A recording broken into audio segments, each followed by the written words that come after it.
അതുകൊണ്ട് അല്ലാഹു തആല നബി സല്ലല്ലാഹു അലൈഹി വസല്ലമയോട് പറയാണ്, ഫൻളുർ ഐ ഫൻളുർ യാ മുഹമ്മദ്, മുഹമ്മദേ നീ ഒന്ന് ആലോചിച്ചു നോക്ക്, കൈഫ കാന ആഖിബത്തുൽ മുഫ്സിദീൻ, ഈ തമ്മാടികളുടെ, ഈ ഫസാദ് ഉണ്ടാക്കുന്ന ഈ ഫസാദുകാരുടെ പര്യവസാനം.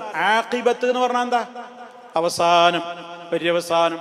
നമ്മൾ സാധാരണ പ്രയോഗിക്കുന്ന ഒരു പദമാണ്. ആഖിബത്ത് നന്നാവാൻ വേണ്ടി നമ്മളൊക്കെ പ്രാർത്ഥിക്കണം എന്ന് നമ്മൾ പറയും. നമ്മുടെയൊക്കെ ആഖിബത്ത് എന്ന് പറഞ്ഞാൽ നമ്മളെ മരണമാണ്. ആ മരണം എന്താവണം? നന്നാവണം. ഇവിടെ ഈ ഫസാദുകാരുടെ ആഖിബത്ത് എപ്രകാരമായിരുന്നു എന്ന് ചിന്തിക്കേ.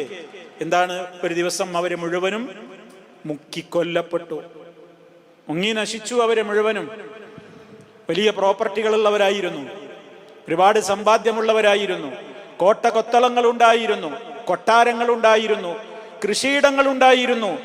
അവിടുന്നൊക്കെ അല്ലാഹ് അവരെ കൊണ്ടുപോയി. കം തറകൂ മിൻ ജന്നാത്തിൻ വഉയൂൻ, എത്രയെത്ര തോട്ടങ്ങളാണ് അവർ ഇട്ടേച്ചു പോയത്. കം തറകൂ മിൻ ജന്നാത്തിൻ വഉയൂൻ, എത്രയെത്ര തോട്ടങ്ങളും അരുവികളും ഒക്കെയാണ് അവർ വിട്ടേച്ചു പോയത്. എത്രയെത്ര ബാലൻസുകൾ, എത്ര നിധികൾ, എത്ര വലിയൊരു പ്രോപ്പർട്ടികളാണ് അവർ ഇട്ടേച്ചു പോയത്. ഇപ്പൊ മഖാമിൻ കരീം, അത്യുന്നതമായ ഒരുപാട് പദവികളും സ്ഥാനമാനങ്ങളും കൊട്ടാരങ്ങളും ഒക്കെ ഉപേക്ഷിച്ചു പോയി.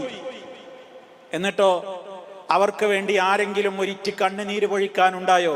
ഫമാ ബക്കത്ത് അലൈഹിമുസ് സമാഉ വൽ അർദ്, ആകാശഭൂമികൾ ആരും തന്നെ അവർക്ക് വേണ്ടി ഒരിറ്റ് കണ്ണുനീര് പൊഴുക്കാനുണ്ടായില്ല. നിശേഷം കടലിൽ അങ്ങ് മുക്കി നശിപ്പിക്കപ്പെട്ടു. ഇതാണ് ലോകത്ത് എല്ലാവരും മനസ്സിലാക്കേണ്ടത്. സത്യം മനസ്സിലായിട്ടും ആ മനസ്സിലാക്കിയ സത്യത്തെ അംഗീകരിക്കാതെ മാലോകരെ പേടിച്ച് സ്ഥാനത്തെ ഭയന്നുകൊണ്ട്, സ്ഥാനനഷ്ടത്തെ ഭയന്നുകൊണ്ട്, അതുപോലെ തന്നെ ധിക്കാരവും അഹങ്കാരവും ഒക്കെ മനസ്സിൽ വെച്ചുകൊണ്ട് ജീവിക്കുന്നവരുടെയൊന്നും പര്യവസാനം നന്നാവൂല. എന്തിനു വേണ്ടിയിട്ടാ അവരിതൊക്കെ മറച്ചുവെക്കുകയും നിഷേധിക്കുകയും ചെയ്യുന്നത്? ഭൗതിക സുഖ താല്പര്യങ്ങൾ നഷ്ടപ്പെടുമെന്നോർത്തിട്ടാണ്. എന്നാൽ അതൊക്കെ കെട്ടിപ്പിടിച്ചിരുന്നവനാണ് ഫറോവയും അവന്റെ പട്ടാളവും അനുയായികളുമൊക്കെ. അതാ അല്ലാഹ് പറയുന്നത്, എത്രയെത്ര തോട്ടങ്ങളാ അവർ വിട്ടേച്ചു പോയത്, എത്രയെത്ര അരുവികളുടെ ഉടമസ്ഥരായിരുന്നു അവർ, എത്രയെത്ര നിധി കൂമ്പാരങ്ങളുടെ ഉടമസ്ഥരായിരുന്നു അവർ. എന്നിട്ടെന്തേ? ചത്ത് മലർന്നു നൈൽ നദിയിൽ, സമുദ്രത്തിൽ അവർ മുക്കിക്കൊല്ലപ്പെട്ടു. അവർക്ക് വേണ്ടി ഒരിറ്റ് കണ്ണുനീര് പൊഴിക്കാൻ ആരുമുണ്ടായില്ല ഇവിടെ.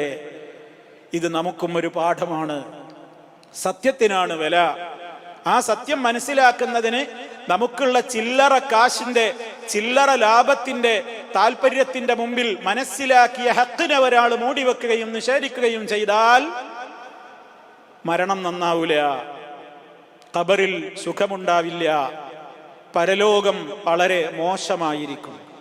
അതാണ് ഫസാദുകാരുടെ പര്യവസാനം എങ്ങനെയായിരുന്നു എന്ന് നബിയെ നോക്കുന്നില്ലേ എന്ന് പാഠം ഉൾക്കൊള്ളണം എന്നാണ്.